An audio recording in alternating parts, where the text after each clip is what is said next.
from the KATC Weatherland, here's Rob's forecast. Welcome back. Well, the heat is going to stay on in the days ahead. In fact, it gets a little bit hotter before we see any change in the pattern. That change comes this weekend, but the question, how long will the change last? More on that in just a bit. We do have a drone shot for you today, so let's check it out. Oh, we're looking at the beautiful and the beautifully cleaned Cajun Dome this afternoon. Lots of fair weather cumulus clouds, and those clouds kind of pancake down as a ridge of high pressure sitting on us, not allowing for any shower activity across Acadiana. Beautiful day out there today. Again, you can see everything really greening up after the recent rains, but just a beautiful perspective coming over from Cajun Field, going toward the Cajun Dome, and then looking off generally to the south and east. So let's take a look at the big picture across the area. As expected, the heat dome of high pressure now dominating not only the southwest, but it's edged all the way through the Gulf Coast, squelching any shower or thunderstorm activity around the periphery of that high. That's where we see strong to severe storms once again this afternoon, but that is a worry for some folks elsewhere, not so much here. At the surface, high pressure also inching closer to us, and that is keeping the winds relatively light. So with lighter winds and hotter temperatures, you're really going to feel it as the week wears on, as temperatures inch up a degree or two as we round out the week. Power Doppler 3, all is quiet, just a little ground clutter close to home, but we are spying on one little thunder shower here south of I-10 that is working its way westward just south of the Kenner area. It did bring NOLA some nice rainfall, now a nice little thunder shower, but that's about it, and that's probably all the shower activity that we're going to see for the balance of the evening.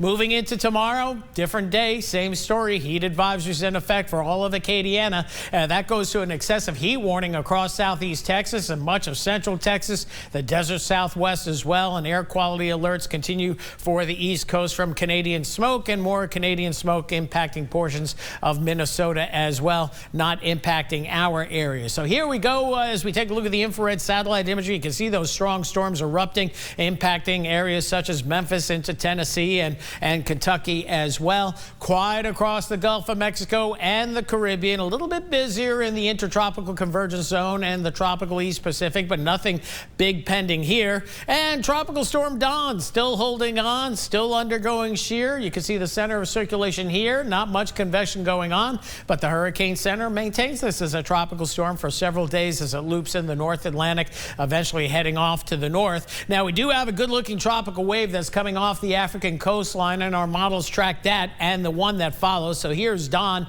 up in the North Atlantic. We have that one tropical wave, maybe developing a circulation. We'll watch that, but more importantly, watch what happens across our part of the world. We start seeing a little bit more red going into Saturday and Sunday, so hopefully a better chance of showers and storms. And then we'll be watching this tropical wave working its way toward the Gulf of Mexico. Could add to our rain chances down the line, but that's too far down the line for us to forecast at this point. So in the near term, we know it's going to be fair, warm, and humid overnight tonight, upper 70s to near 84 the low. Then tomorrow, the heat's going to be on, pushing the upper 90s. Tomorrow night, barely getting below 80 again. And then as we head into Thursday afternoon, we'll be heading for the mid to upper 90s once again, and those heat indices off the charts as well. High temperatures tomorrow ranging from 96 up to 100 in Leesville, Alexandria. These are the typical spots that do see 100 degrees when we're in the mid to upper 90s. We'll go 97 in Lafayette, mid 90s just about everywhere, and pushing 97 to 98 in a few spots as well.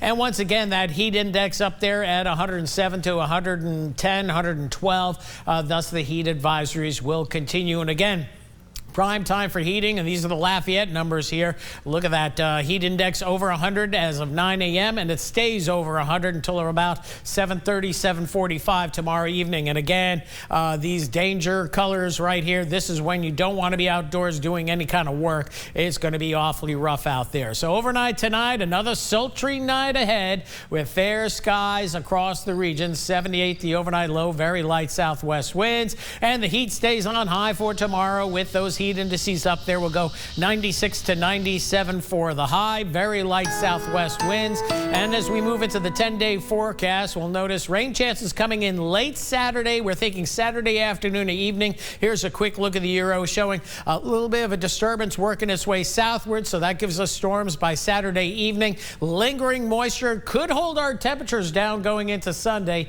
We'll see how that plays out, but bottom line, we still have plenty of 90s in the forecast, and we may not be done with the mid to upper 90s. Of course, it's only the middle part of July, so that would make sense as well. So more heat on the way, and I keep on doing the stats, and each and every day it doesn't change. 42 days in a row of 90-degree plus heat, and the hottest 40-day stretch of all time going back to 1893 of weather in Acadiana. We've had hotter highs, but our overnight lows are so much near 80 or over 80 that your utility bill will tell you that it's been the hottest stretch on weather coming up in the weeks ahead. And we're only in the midst of July. Yes. August not even here yet. To go yet.